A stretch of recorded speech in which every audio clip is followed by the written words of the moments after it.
Hello, everybody, and thank you for listening to Silly Goose Sports Talk. I am Big T. And I am Skippy. And before we begin the episode, we finally have a dang guest. Holy crap, we've been waiting for years. All right, thank you so much, Adam Epstein from 106.7 The Fan. You guys at 106.7 are amazing, and you have been a personal radio idol of mine for the past few years now, and I just want to thank you so much for coming on. How are you doing today?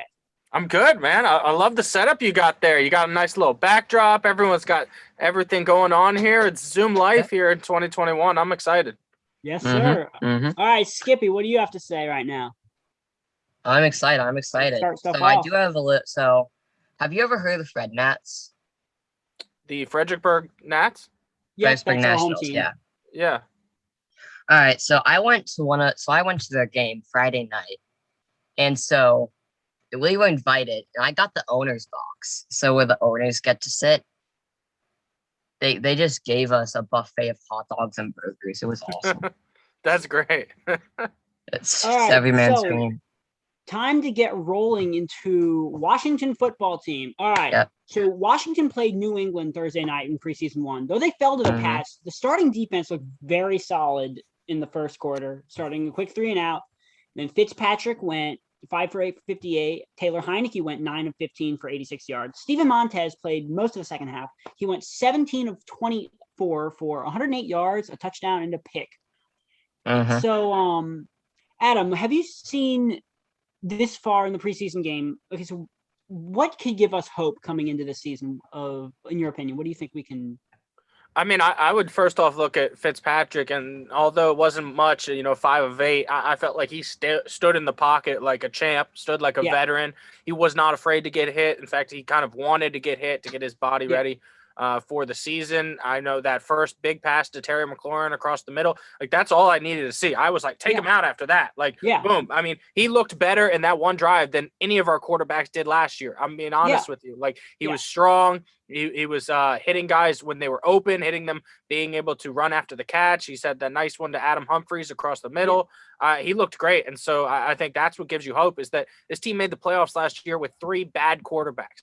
And as much as I love Alex Smith and his story, I mean, he could barely move. So that's the biggest upgrade right there, is the quarterback position. Yeah, and that throw to Logan Thomas, that is what got my heart pumping. I absolutely love that. And so what are you looking forward most this season as a Washington fan? I mean, I think the biggest thing I'm looking for is watching the defense. I talked about this a little bit on my show this weekend, how like we could have the best defensive unit in the entire NFL. I mean, the Giants are pretty good, so like we have a bit of a competition in our division, but like around the NFL, if Landon Collins does anything this year, that's going to put us above a lot of people. We already have probably the best D-line. The linebacker position is a bit of a question mark, but you got to think that Jamin Davis, there's a reason that we took him so high up in the draft. He's going to be flying across the field. And so I am so excited to watch this defense maybe shut teams out for an entire half a lot of times this season. All right. So we also, current plans for many teams are to have the fans back in the stadium. Do you think that because of this shocking defense, do you think that can fill up FedEx Field again, or do you not think that will happen? I've been a season ticket holder with my dad since I was 9 years old, right? I mean, and so we were sitting 400 level seats, and then we got down to 100. My dad gave up those tickets. He couldn't stand the fact that we were basically minorities in the stadium because it was 60% Giants fans or Eagles fans or Cowboys fans or Steelers fans. It didn't matter. And so my whole thing is that I think it's going to take 2 or 3 more years of the Rivera era, us making the playoffs again, for us to get a dominant home field advantage again back at FedEx. Now, it's going to be nice because you had that COVID season where people are like dying to drive up from North Carolina to go see a game. So the stadium's going to be filled with a lot of football team fans, but you already know that there's going to be opposing fans taking over, especially if we start losing early in the season. And so I think it's going to take a few more years before we can get FedEx to be at the level it was maybe in like 2012 when RG3 was all over the place. I don't know what just happened, Big T, but yeah, we'll see what happens with there. So what do you expect from the Sack Bros? Chase Young, Montez Sweat this year? I mean, so I would say that you got to hope that they're getting to double digit or really close to there, 9 or 10, maybe 11 each for them to getting sacks. But I think the big thing is health. I'm a little worried that we're going to lose a lot by not having Kerrigan because they were, Chase Young went down for a little bit. And then all these guys are getting after the quarterback every play. They're going to have to sit a play out. So do we have the backups behind them to be able to give them a blow? But, I mean, Chase Young, the way he took Cam Newton's shoulder off in that preseason game already, I mean, that got me so hyped, dude. I can't wait to see them for a full season. Yeah, definitely. I'm very confused where Big T went, but the show must go on. Yeah, Skippy, you got to run it now, bro. How'd you get that nickname? He just disappeared.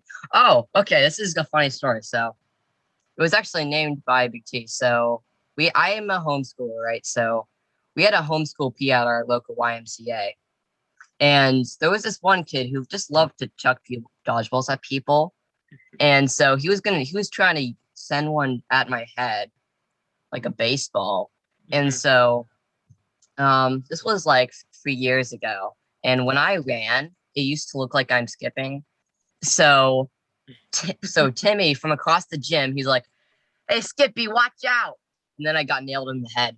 Oh, no. Oh, okay. That was embarrassing. I am sorry. My internet did a big... It's all right, man. Your boy held it down. We kept the show rolling here. All right. Nice job, Skippy. So now people know how the heck I got named Skippy. It's a very unusual name. So it's actually it's an unfortunate coincidence because I'm allergic to peanuts. I have a lot of allergies, but my main one is peanuts. And there's a peanut butter brand named Skippy. Yeah. So every time people ask about it, they're always like, "Are you named after a peanut butter brand?" Right. They think you're a big peanut butter and jelly fan. Little do they know that'll kill you, right? Yeah. Little do they know. All right. So we do have Steelers. I'm a big Steelers fan. He's a Pittsburgh fan, so he's not cool anymore. Jeez.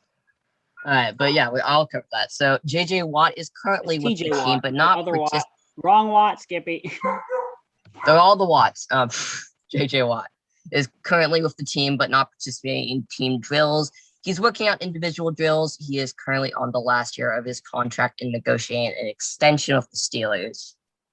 So we'll see how that happens. And whoops, I missed something. But the Steelers don't negotiate during the year. So let's hope that they get it done next week.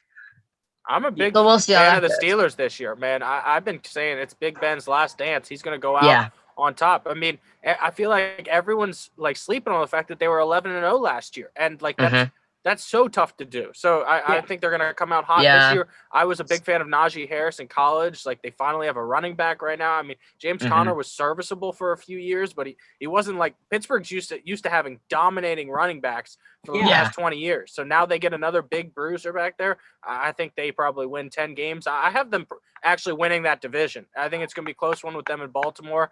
I think the Browns are pretty good also. So I wouldn't be surprised if 3 teams from that division made the playoffs. Yeah, that would not be surprising at all. Yeah, I hope Steelers do make it. I mean, in the playoffs, Big Ben was choking. Like, jeez. We were watching it. Our family was like, "Oh gosh, what is happening?" Just throwing it to the offensive players. This is less of a game, but Skippy is like hilariously bad at I struggled during pronouncing names. I cannot pronounce any names. I struggle a lot with Japanese names. Holy moly! All right, so the first one on the list. This one's one that Adam definitely knows. If you know the capitals, and you'll know this name, Skippy. Oh Lord, what is this? Trevor Reamskid. Oh my, you got it. Riemsdyk. Okay. Riemsdyk. Yep. Trevor Van Riemsdyk. He is the capital. What is this? This second one is a Washington player. Matthew Ioannidis. Ioannidis. What? Caught by the capital I right there. Come on, man. Jeez, I'm choking these. All right. Matt Ioannidis coming back from injury. I'm hoping he can make a big impact this year. Yes, we got this. Right. Our defense can do it.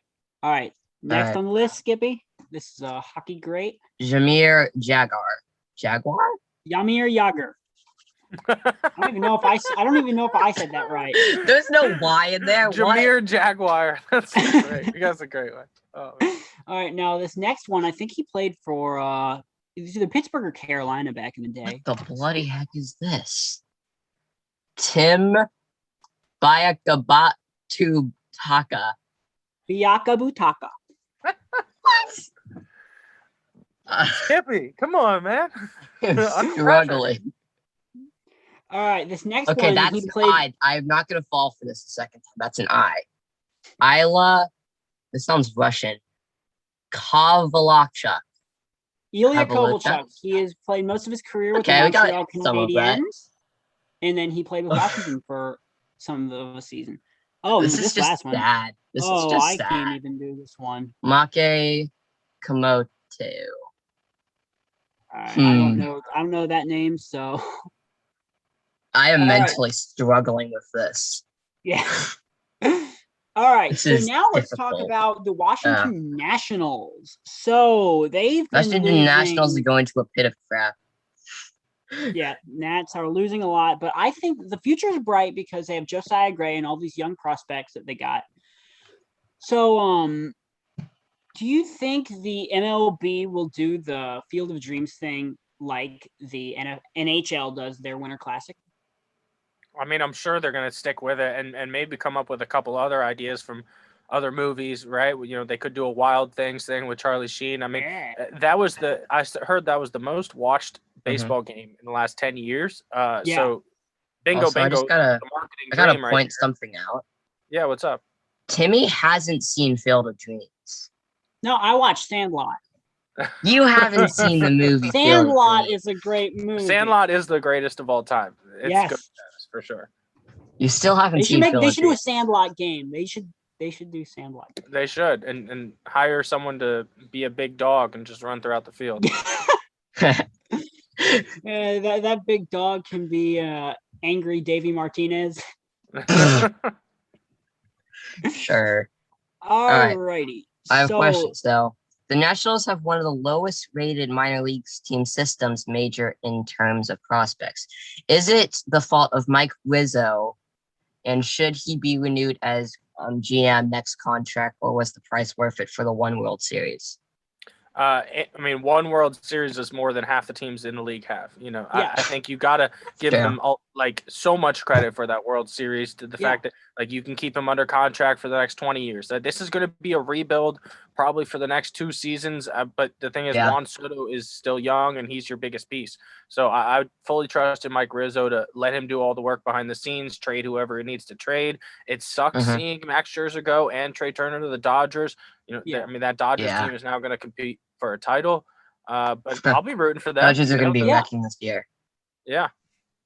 And though I don't know if this has gotten personal because I've listened to the Junkies for so long and hearing Mike Rizzo every week, like he's almost part of the gang. Yeah. So I don't want to see him. I don't want to see him. And the thing is, you got to trust in Rizzo because he kept saying this for years and years. Hey, we're building towards a World Series roster, and I trust the guys. You know what they're going to do for the entire 162 games, not just 10 games. And so I fully trust all the moves he's going to make. It's not going to be fun. It's going to be a rocky road, but we will get back to a playoff contender. I don't know if Davey said it or if someone else said it. It could have been Charlie Slows. We said bumpy roads lead to beautiful places, and this is a beautiful place winning the World Series. Yeah, absolutely. Did you guys get to go to the parade? No, unfortunately. I did not either. I was a young boy. What about the Caps Cup? Did you see any of that? Did you go outside Capital Arena? I actually was listening to you guys at 106.7 when they won the cup. I'm not a Caps fan, no offense. He's also, I was listening to 106.7, and I never let him forget this. I play John Walton's call every now and then. I do this just to tick him off. I do John Walton's like, the demons have been exorcised. Evgeny Kuznetsov wins it. Yeah, no, I get goosebumps just hearing you say that. I mean, that was actually one of the coolest things of, anything about my job is I basically brought a camera and a microphone and went outside of Capital One Arena when we won the cup and watched everyone party like they were, just graduating college. And it was insane. Popping bottles. It was so many people. It was crazy because it was like, where now it's been COVID, but there were so many people crowded outside the stadium. You couldn't walk. Like it was, it's like, it was a sea of red. That is absolutely beautiful. So, we just this stuff's got added to the script. The Big Ten, the ACC, and the Pac-12 are forming an alliance. I don't have many details on this, so I do not know much. But what do you have to say about this? Because of the Texas and Oklahoma moving to the Pac-12, what do you have any input on that? I just know that the SEC is champions. Everything that every single team in their program pretty much is just unbelievable. That it's recruiting central, and it's gonna. I'm interested to see how it'll shake up the NCAA basketball.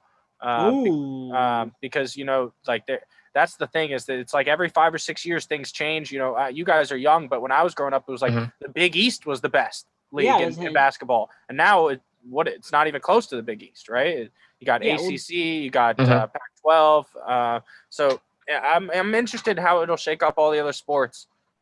Well, speaking of the Big East, we have the Hoyas who had that amazing run in the Big East tournament. I didn't write anything on the script, so I don't know what to say with that. But but you guys get to see Patrick Ewing, right? You never got to see him before. So I think it was unfortunate a few years ago we had a local star, Mac McClung, who then recently got drafted for the Lakers. I would have loved to see him play 4 years in Georgetown. Yeah, that would have been. And with that core that they had and that amazing run, they could have done something in the tournament, I believe. Yeah. So next on here is Big T's NASCAR minute. So NASCAR was a disaster this week. They had the Indianapolis road course. So with 10 to go, somebody crashed or something. They had like some debris on the track. So like, we're just going to stop the race and just pick that up and get back going. When they got back going, Martin Truex Jr. hit the curbing on turn 6 and popped up the curbing. NASCAR did not notice that, even though Truex wrecked. They did not throw the yellow flag because at road tracks they don't always throw the yellows. But it was absolutely monstrous pileup happened the next lap, and then they stopped the race for an hour. They took off the curbing because that was an absolute disaster. But they left a thing perpendicular to the track. It was quite a speed bump actually. And then when they got back going, Michael McDowell hit it and he shot up into the air for a bit. And that was, I mean, it was fun to watch at the time, but I do not like where NASCAR is going with this. This happens. It feels like a weekly basis now. There's controversy after controversy. Should there be more laps? Should they throw cautions? Should they not throw cautions? So either way, congratulations to AJ Allmendinger on the win at the Verizon 200. And we'll be back in Michigan next week. So hey, can I just say to you, man, that was impressive. Look, I think that one of the biggest things in like the whole media industry is everyone has to have their niche. You're either a baseball guru, you're a hoops head. I love everything hardwood, right? But being able to do a whole minute on NASCAR, congratulations, man. Keep it up. Yeah, thank you. I'm a big baseball fan. He's the NASCAR guy. Yep. All right, so now for my personal segment, it's Potato of the Week. So basically, we list the best players and then the worst players of the week. So for Potato of the Week, which is the worst one, we have Timmy's NASCAR story. So what happened over there? Oh, this is completely unrelated. I was just chilling, watching NBC's pre-race of the Xfinity Series race, which is the second tier. And then there's championship contender in that series, Austin Cindric. He's saying, a couple got away from us. And he's like, only one of them's my fault, my stupid pit crew. You can't just go crapping on your pit crew like that. That is horrible. I don't like that. So that's not throw very a potato at that guy. Yeah. We also have Rom Potato of the Week. And so we didn't cover too much in baseball, but we're going to cover right here. So get this. The entire Pirates, Nationals, and Oriole team combined had less wins than the low A Fredericksburg Nationals. Combined, they had one win. All of them. Those poor guys. But the Fredericksburg Nationals are looking up since they're a terrible start. They have. Yeah, we had like a 20-game, 30-game win streak. Lose streak. I'm not sure. Yeah, but we did really bad. Yeah. And we also have the Sweep Tail of the Week, Fred Nat's 7-inning no-hitter with a 12-0.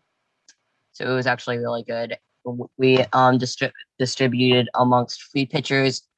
Oh no, not this again. Gilberto, Chu, Amos, Willingham, and Leaf Skippy. Strong. So it looks like we are running out of time for Adam. So I just want to say thank you so much for coming on. It was an absolute honor and a blessing to have you on. We thank you so much. If you ever like to come on again, just shoot us a text or DM or something. Thank you so much. Yeah, we're glad to have you. Yeah, man. Let's do this again during the season. I love that you guys are building a podcast so young and trying to grow towards a younger audience. So I love it, man. And I support you guys. Anything I could do to help retweet you guys or anything like that, I'm always down. Yes, please. An Instagram post or a story. That promise me you're gonna keep it up, man. Don't stop. Yes, we will. Create the content every week, every month, every year. Keep Thank it rolling. You so much. By the time my man Skippy graduates high school, you guys will be taking my job. Yes. Well, actually, we're after the Junkies job. Tell Cakes we're after his hat.